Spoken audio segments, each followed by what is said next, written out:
Good morning. I'm Dr. Petra. Welcome to CSLDallas Science of Mind class. We're super excited to be together this Sunday morning and or Sunday evening, wherever you are, all over the world, and right here in this room. We are finishing up, believe it or not, we're actually going to finish a chapter. Holy moly.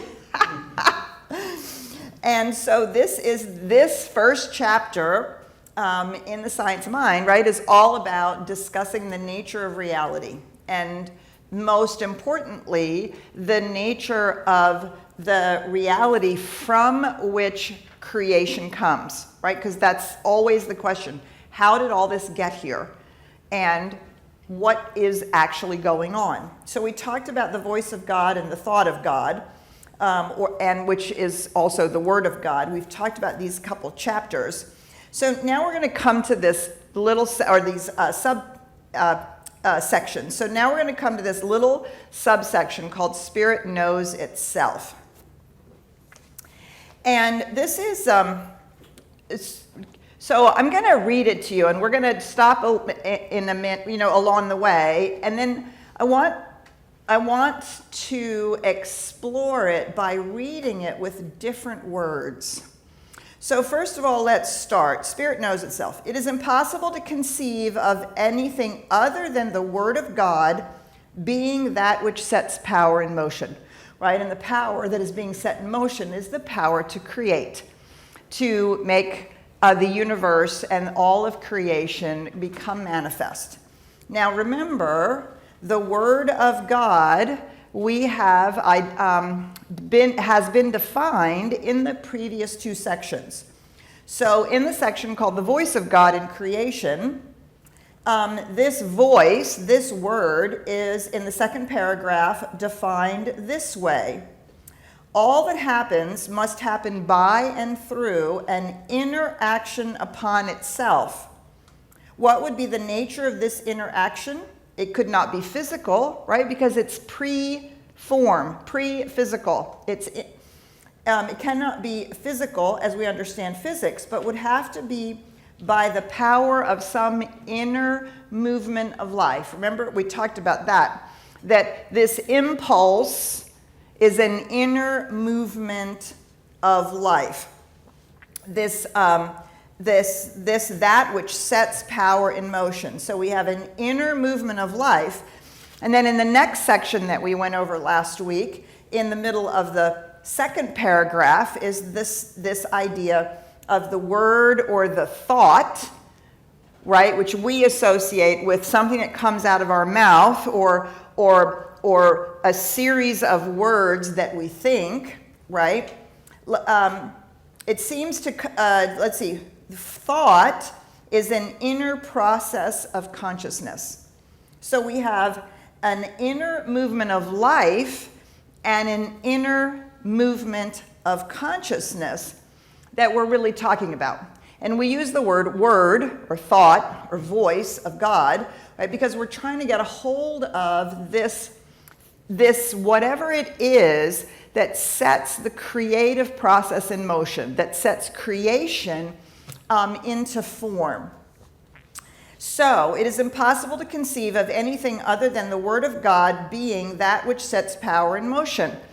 So let's read it again. It is impossible to conceive of anything other than the inner movement of life and an inner process of consciousness being that which sets power in motion. An inner movement of life and an inner process of consciousness. This is tough. Uh-huh. Yeah. Right? But this is how we explore these concepts that come to us often couched in traditional religious language. And if we don't parse out how we understand those words, we're likely to simply overlay new words on old ideas. And so if we use the language, and Ernest Holmes uses a fair amount of it, of traditional Christian religious language, we can really get tripped up on, or we can not realize that we're still imagining it in a way that is more in alignment with an old viewpoint or a traditional viewpoint, right? So when we think of the Word of God, in the beginning, let there be light, right? The mystics talked about this creative process. In the beginning, God said, let there be light. In the beginning, there was an inner movement of life, which was a process in consciousness that showed up as the form of light. A note, everybody should go get another cup of coffee. It gets even more interesting. All right. So again, right, we want to really hear and basically what we're doing is we're retraining our minds to associate something different with the word God, or with the Word of God, or with the idea of the voice of God, or even the thought of God. Right? Because so many of those things are actually terms that we use to describe ourselves. We have thought, we have a voice, we have words, but we understand the nature of reality. There's not a deity out there. That's not what we understand the nature of reality to be. Only a deity that has shape and form can have a voice, a thought, or a word. Right? We don't think of it as a being. We think of it as beingness. And so it's the quantum field as opposed to something that has set the process in motion and has decided in the way that we decide. Do you see? So we want to break the hold of making the nature of reality look like us. Because until we do that, we cannot understand that we actually look like the nature of reality. That's the whole reason for spending time on really confronting, do we understand what we're talking about?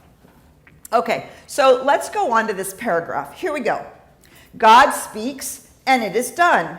It is evident that first cause must be self-existent. It must be causeless. Nothing could come before it, right? So we've talked about that. At some point, you can't have infinite regress. Amanda, who we're not seeing here this morning, right? Her daughter came up to me a few weeks ago after the Sunday celebration, and she said, I have a question. What came before God? Right? In philosophy, that's called infinite regress. Well, where did God come from? Where did that come from? And of course, we have the same issue in science. Well, what happened before the Big Bang? Where did all that come from? Right? Because we understand that if we're going to say in the beginning, there's a starting point, well, what was before that starting point? So the quantum field gives us a metaphor for this infinite reality that actually has no beginning, it has no end, it just is. Just is. Beingness just is as well. So we talked about this. So at some point we have to understand that the nature of reality, on the one hand, it is the cause, but more importantly, he uses the term self-existence. Self-existent, which means it actually has no beginning or no end. Right? Think about that really hard, your whole brain goes on tilt. Because we have a finite brain, and our brain, our whole biology and our psychic structure is designed to categorize, say it's this and it's not that, right? Which helps us get a beginning and an end. And so we're actually seeking a new way of experiencing and expressing it that's different than the way we humanly do it. Again, wanting to explore the nature of reality without imposing humanity's physicality or way of doing it onto it. Hence, the being whom we call God must be self-existent. God speaks and it is done. If God speaks, his word must be law. The word of God is also the law of God. God is word, God is law, God is spirit. This is self-evident. We arrive at the conclusion that God, as spirit, is conscious life. This is the inner meaning of the teaching, I am. Ooh, man, lots of God in there, right? Lots and lots and lots of God in there. And, of course, those old words, word, the word of God, the thought of God, right? So I'm just weird. So you're going to let you into my brain, right? Because then I start pressing on these ideas. And think about some of the other words that are being used here. It is impossible to conceive of anything other than first cause being that which sets power in motion. First cause is an inner movement of life and an inner movement of consciousness, and it is done. He goes on to say, it is evident that first cause must be self-existent. Because otherwise you're asking the question, well, what caused cause? Wait. And you can see immediately that cause, this first cause, there can't be a cause for it. Otherwise, it must be causeless. Nothing could come before that which was first. So this is, as near as I can tell, the only statement you have to take to a certain extent on blind faith. Because our brains can actually barely imagine it, right? We can't really understand it. We can philosophically make the argument that it makes sense, but if we really try to feel into it, all of our biology and the way that our brain works goes, I don't get it. So that's okay, right? As near as I can tell, this is the only place where we assert something that becomes the starting point. If you can't bend your mind around the possibility that this is true, everything else is going to collapse. At some point, maybe science will help us understand, right? That's what the multiverses are about, string theory and the quantum field and all of that is all exploring this causeless cause, this infinite, eternal, right? The oscillation of the universe is forever going on, or everything, all these multiverses, right? And as you start to bend your mind around that, we're starting to get the possibility of this causeless cause. That which is first, which basically means it's always. Okay. Hence, the being that we call, what should we call it? The being that we call spirit, the being that we call first cause must be existent. First cause is an inner movement of life, which is an inner process of consciousness, and it is done. Cause is an inner movement of life, which is a process of consciousness, the know-how and the intelligence to make it happen, and it is done. Do you see, if we can get out of this idea of God and break out of maybe some of the old ways that that are still involved in it, we can begin to uncover a different idea about the nature of reality. If cause speaks, the inner movement of life must be law. The inner movement of life and the inner movement of wait a minute, let's go it again. The inner process of consciousness. So, if cause moves an inner movement of life, this process of consciousness must be law.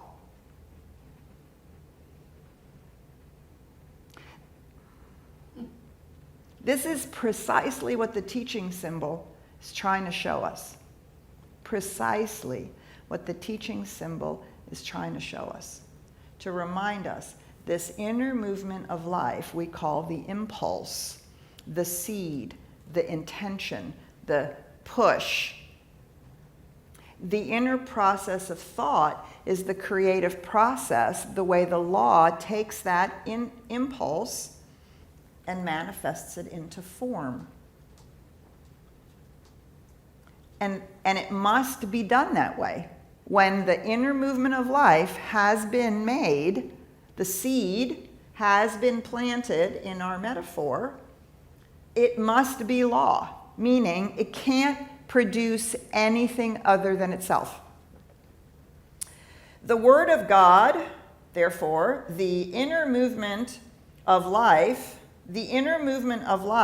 is also the inner process of consciousness. These two things are inseparable. Cause is word. Cause is the inner movement of life. Cause is the inner movement of the inner process of consciousness. Cause is spirit, which is, we might say, cause is the quantum field. Cause is the matrix. Cause is everything. Cause is all there is. This is self-evident. We arrive at the conclusion that cause, as spirit, is conscious life. This is the inner meaning of the teaching, I am.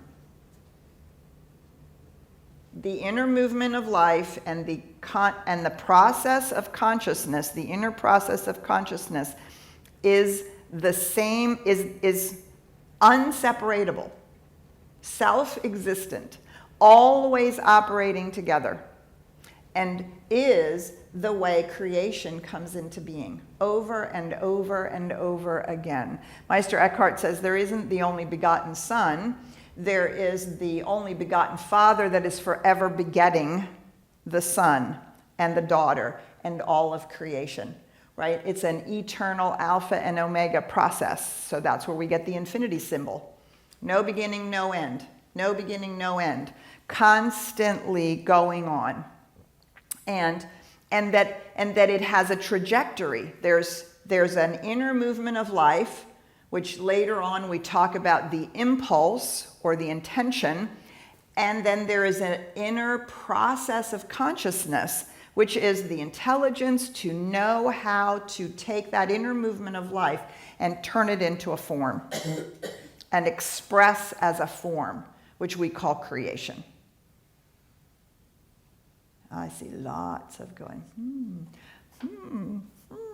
But you see, by doing this, we start really, we want to pop out of a preconceived idea. We have either our preconceived religious idea, we have our preconceived factual science-based idea, we have our preconceived psychological idea, well, this is how it works for me, therefore it must be how it works for the universe.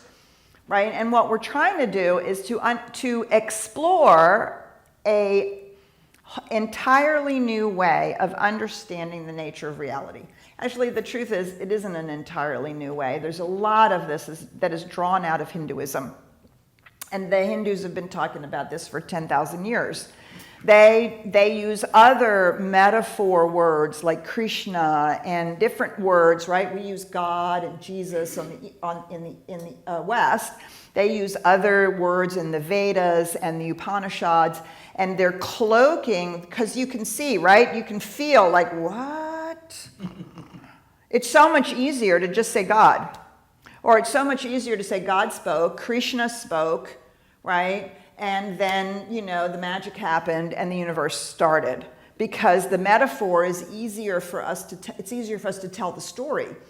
But we have to understand what the metaphor is pointing to, right? Remember we talked last week, don't pay so much attention to the finger, try to pay attention to what it's pointing to. So we're going to read the next paragraph, but we're going to change the words. There is but one volitional factor in the universe, and this is spirit, or the self-knowing mind, the self-knowing consciousness. Spirit did not make spirit. This is self-evident. Spirit did not make law. Law is co-eternal with spirit. Spirit did not make substance. This is also co-existent and co-eternal with spirit. But spirit did make and does make and is making and will continue to make from eternity to eternity forms. Let's try it again. There is but one volitional factor in the universe, and this is consciousness, or the self-knowing mind, which I would call consciousness. Consciousness did not make consciousness. This is self-evident. Consciousness did not make law, the creative process. The creative process is co-eternal with consciousness. Consciousness did not make the quantum field. This is also co-existent and co-eternal with consciousness. But consciousness did make and does make and is making and will continue to make from eternity to eternity forms. Creation. The manifest universe. We'll try it one more time. There is but one volitional factor in the universe, and this is the universe. The universe did not make the universe. This is self-evident. The universe did not make law. Did not make the intelligent process by which creation is formed. The intelligent process by which creation is formed is co-eternal with the universe. The universe did not make the stuff out of which everything is made. This is also co-existent and co-eternal with the universe. But the universe did make and does make and is making and will continue to make from eternity to eternity forms. Example? Example of forms? Anything in creation. Got it. Anything that is identifiable in the space-time continuum. Anything, right? So, from stars to fingernails. Not experiences, forms. How long did it take you to get this? It's still taking. Well, but you see, I mean, this is how I push myself to think about, what do I think about this? Do I actually know what I'm talking about? Do I really understand what I'm doing? Or am I just doing it because the book tells me to do it? Am I just affirming something because I had a coach that said you should affirm something? Am I just making a vision board because somebody said, ooh, that's a cool thing to do. Wouldn't that be fun? Let's make vision boards. Am I just doing my spiritual mind treatment and thinking that God is listening and God is going to be happy with me because I meditate and do spiritual mind treatment and therefore is going to answer it?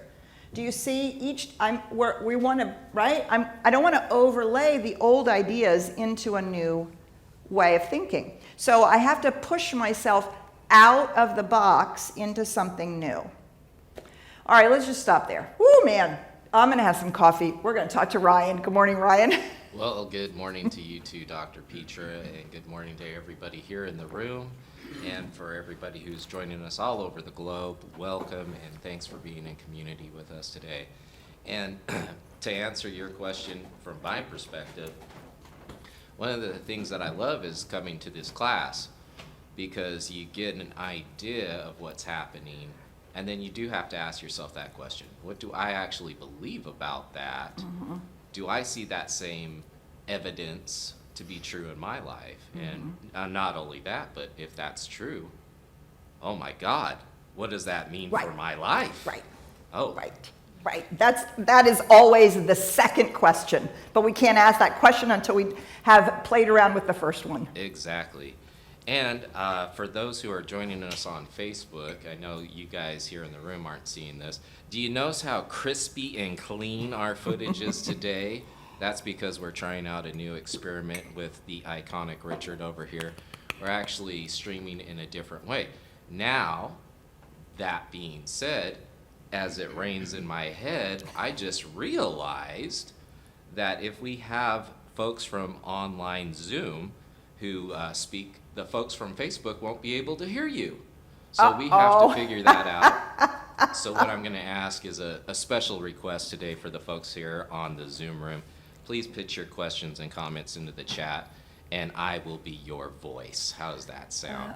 We'll figure it out. We want to keep the nice, clean stream, but we also have to figure out all the fun technical details.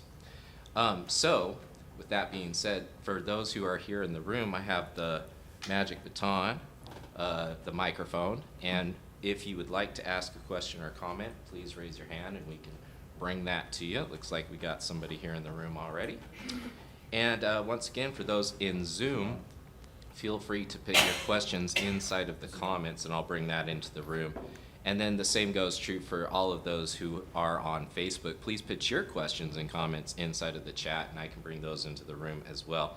And I see a few people that are asking some questions I love here it. on Facebook. So we'll We come didn't to you just guys. stun them into silence. Yeah, that's often the case here at CSLDallas. So let's go ahead and go to the gentleman here in the room. My name is Ross. Hi, Ross. As I'm understanding this, and it's been a long journey to get to this place of, and I think it's true, my journey is all about me.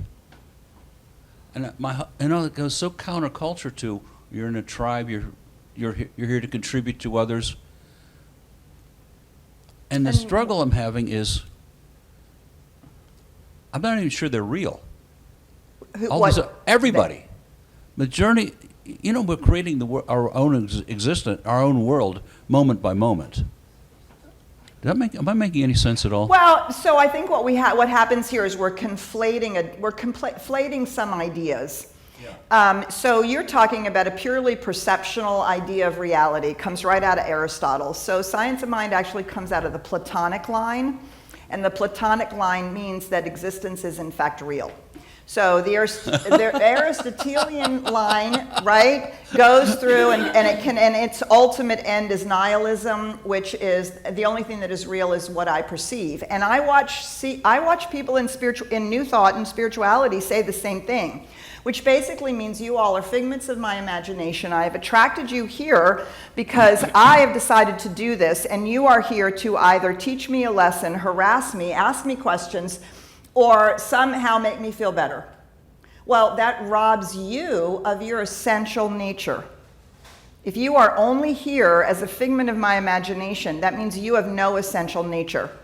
But we understand that all of creation is, every bit of creation is an individualized expression of the one, which means you must have an essential nature because you are the universe showing up as you.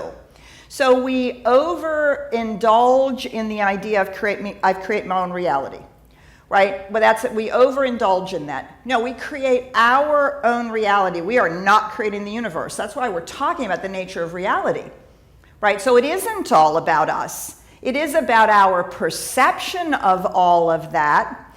And are we willing to take responsibility that if we are made in the image and likeness of the nature of reality, we too are making movements, inner movements in life, and they are being produced by an inner process of consciousness. And we better, by God, take responsibility for that.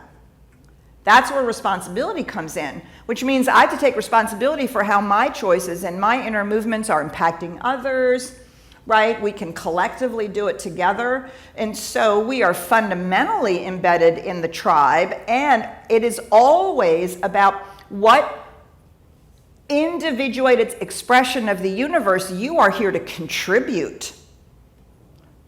That's what you're here to contribute. That's why they say Jesus came to be. Well, so did you. You came to be you. You came to give your gift, your unique way of seeing the world, being the world, showing up as the universe, as you. And only you can do that. Now, you can make a mess of it. You can have inner movements of life that say, I'm abandoned and nobody loves me, so I better take what I can get. Right? Because then that is outpictured by this movement, inner process of consciousness. The inner process of consciousness doesn't say, wait, you shouldn't think that. It basically just produces it, and then you get to go, oh, that was a mess. Oh, I just made a mess. Maybe I should learn something from that. Right? And so these are some of what I think of as the fallacies when we really don't understand what we're doing. And we come to this idea, well, you're not really real. You're all here because I attracted you here. And that's a deep robbing of the original blessing that creation is. and the original blessing that you are, right? So that's why we push on, what do we really mean by these words? And how does that actually play out? So yes, the reason we're interested in ourselves is because we reenact that nature, right? We are made in the image and likeness of that. So let's discover that and then realize that in the microcosm, we're doing that in our own lives. And the most important thing is we have to take responsibility for that. And then ask ourselves, is it in alignment with how the whole is seeking to evolve and move? And are we actually making our contribution? That's really clarifying. You know, as long as I'm staying inside my own head, I can dance all around this and not come up with anything new. Yes. And come up with, perhaps with an ineffective answer to existence, my own existence. I like what you said a lot. Thank you. Thanks, Ross. Thanks. And this, right, and this is what we have to do. We have to ask the questions. We have to press on it and push on it. And we're going to talk about this in the Sunday celebration. We're going to talk about the ways in which we think about things, because we just have dumbed down everything so much because it's so hard to think about stuff and to think about it. So I'm making you think about it and work hard. It's good. All right, we've got some online, and then we've got some more in the room. Yeah, so I wanted to bring this question into the room because it's something that folks online have been asking about, and it speaks more to the quantum field. The question is, why is the quantum field coexistent with cause and not created by it? Oh, look, I stumped her. No. I'm thinking about, always thinking about what's the best way to answer the question. And I noticed that we have about 15 minutes left. And if I don't edit, it's going to take us 30 minutes to talk about it. All right. Now we have a part 2 coming up. So fundamentally, we go back to my childhood question in Catholic catechism. Right? And in the second story in Genesis, I was taught that God took the dust and breathed onto it, and made Adam. And my question has always been, where in the world did the dust come from? Yeah. Well, and of course, it's one of the many times I was sent out in the hallway for asking the question, right? And so we can loosely associate. So if you follow the, I'm trying to edit. What's the most concise way I can help someone think this through? Because if I just tell you it's so, it doesn't help. You have to actually follow the logic and then keep thinking it through for yourself and see, does this ring true? What would that mean? How does that feel? What does it look like? How would I imagine it, right? You have to do all of that once you sort of follow the line of thinking. And so the idea is, where does the substance come from out of which everything is made? Where does the dust come from, for lack of a better metaphor? So if you follow Newtonian physics all the way back, right? Remember the little tinker toy atom that we all learned about? Well, then we discovered recently in the last 100 years that tinker toy atom, that's not the case. That tinker toy atom is not a tinker toy. And that electron that's running around the protons and the neutron, right? This nucleus, that electron, yeah, it's actually more of a probability of where it will show up, as opposed to like the other thing is we learned it like the Earth's around the sun. You can point to the Earth, you can point to the sun. This is the orbit.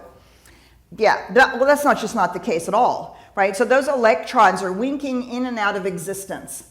Well, then we have subatomic particles. Then we have quarks. Then we have, before quarks, we have photons of light. Somewhere in there we have energy. It's not completely clear to me where energy falls in this like back and back and back and back and back and back.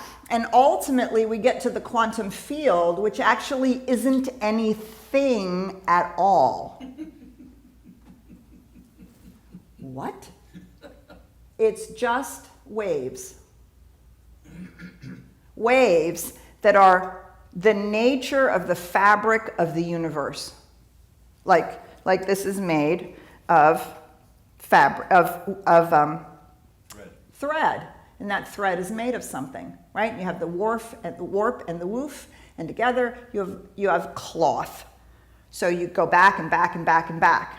But the back, all of a sudden, you move across the physical barrier into something that is intangible. Right now, they're calling it the quantum field. 100 years from now, who knows what they'll know about it? And who knows how much further back into the intangible reality our science will show us, right? But what's happening is on the other side of that, we have other people who are researching consciousness, right? And they're coming at it from this point of view. And the Hindus, which is deeply embedded in the science of mind, is right on line with Einstein's very simplistic equation equals mc squared. So in its most simplistic translation, right, energy has to be slowed down by the speed of light squared for it to crystallize into something that we call matter. So somehow something that is intangible becomes tangible. But it's not, there's no like barrier it has to cross. This is probably the hardest thing that we have to really think about. There's no barrier, there's no gap, there's no, the quantum field here and the electron as it comes into existence over there, and there's no gap. So the Hindus understand this to be a continuum. Which is why the other day I said, well, we're not humans, we're not spirits having a human experience, we're spirit human. We're spirit human. And so that's why we say it has to be co-eternal and coexistence, because once you cross the gap of, once you cross the line from form into unformed, you're in the realm of the thing which causes it to move into form. So the impulse has to be on this side. The way in which the impulse becomes form has to be on this side. And that which it is made out of, boom. Now all of a sudden we have a particle. Now we have form. Now we have creation. And so this is the argument. This, and I don't mean argument like argument, I mean this is the argument. This is if this is true and this is true and this is true and this is true, then this must be true. If we follow the chain of reasoning and nowhere do we go, wait, you took a left turn there somewhere. If we follow all of that, then the possibility exists that there's something here. That is the shortest way I know how to talk about that. That's why sometimes when you see me hesitate, right, I'm editing and I'm trying to find what's the right place to start so we can at least have a sense of what the arc of the experience is. And of course, then you have this logical chain of reasoning, and then you go into your meditation experience, you go into your meditation, and you begin contemplating all of this, and it is here that you have the intuitive knowing and the immediate experience of it. And these two things begin to corroborate each other, right? That's the check, right? They have to actually corroborate each other. If one is going this way and the other is going that way, you know that something is amiss. Go, Ryan. Oh, now you're going to try to stump me. Okay, No. Well, I already have something for you. Good. Let's go here. Notice, Brenda, you had your hand up, so let's come to you. First off, hello, good morning. I'm Brenda. Good morning. All I can say is, wow. you just blew my mind. So we were talking about the Word of God and the voice of God and the meaning of words. So since we come from an Abrahamic tradition based in Aramaic, the I that is I am is hineni. And the actual translation is, I am present here now. And so that's the other component of consciousness and substance and form, is our temporal experience of it, while our true nature is intemporal.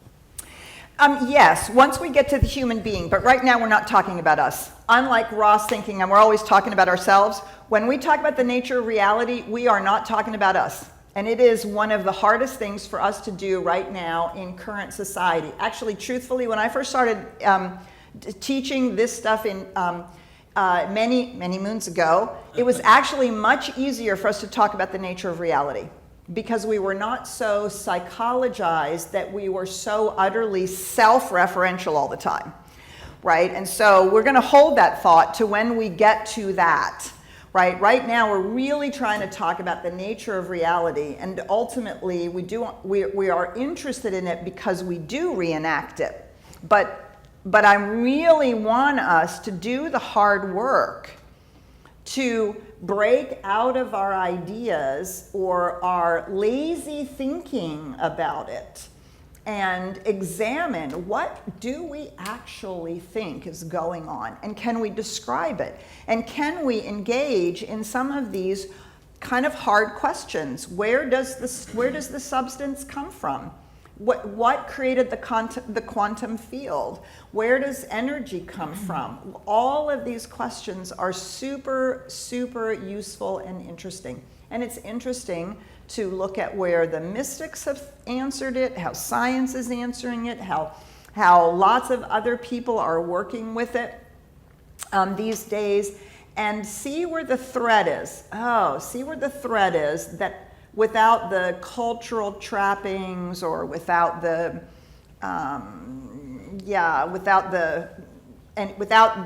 outside, the different viewpoints, but that thread we're examining. All right, Ryan, do you have one more question for me? Hopefully I can answer it in a short or comment. We're just doing the best we can here. Well, yes. Yeah, that in itself is a good question. Do I have one that could take under a minute? Well, yes, and so I guess this is in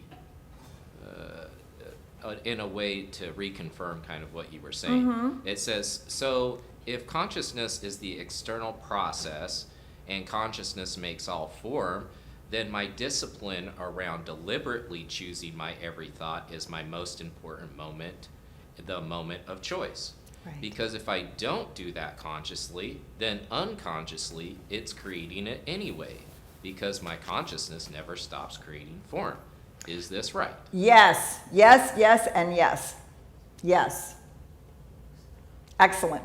Okay, I'm gonna ask Ryan to capture some of these questions, and we are gonna finish out the chapter. We'll see if there's some that we can talk about next week as we close out this chapter and begin with Mind, the Greatest Discovery, because that's when we're gonna come to, Brenda, your comment, right? Because ultimately the greatest discovery isn't the mind, the consciousness out there, but really how we are then engaging in it, right? And so this whole first chapter has been about the nature of reality. Now we're moving in the second chapter about what do we believe about what do we understand. I hate to use the word believe because it either makes sense or it doesn't. It shouldn't actually require belief in that sense. It should require our thoughtful engagement with all of this to the point where it settles with us and we go, oh, okay, I think I understand how this works. That makes sense to me. And then of course it's the science of mind, and then we have to set out to prove it to ourselves. Is this in fact true? Right, but first, if we don't have a hypothesis, we can't set out to prove it. And so this is that this is what we're doing. And so we'll look at some of the other questions that you guys have put in the chat, and we'll see if we can answer some of those. And then I know that by next week they will have the whole audio thing figured out. You know, 2 steps forward, 1 step back, and then you got to adjust. All right, so we are going to talk about in this coming celebration, we're going to talk about the ways in which, not so much that we think about things, but the ways in which we construct arguments that are faulty, or the ways in which we can really get sucked into somebody else's argument that is ill constructed. And we need this. We need this for our spiritual work, and we need this for our work in the world. Also, for those of you who would love to have a retreat, a spiritual retreat with CSLDallas and go to some amazing places, we are going to Costa Rica in January of next year, and we're going to Japan in October. And these are sacred travels. It's an opportunity for us to have spiritual practice and deep sacred experiences as we do these various things, and to be on retreat together. So if you are interested, we're having an information meeting this coming Thursday night, July 27th. Ryan may be trying to get the link for you, otherwise you can go on the website. I already got it. I don't even know why I was worried about it. So grateful you're with us today. Have a great week. Talk to you soon. Bye for now.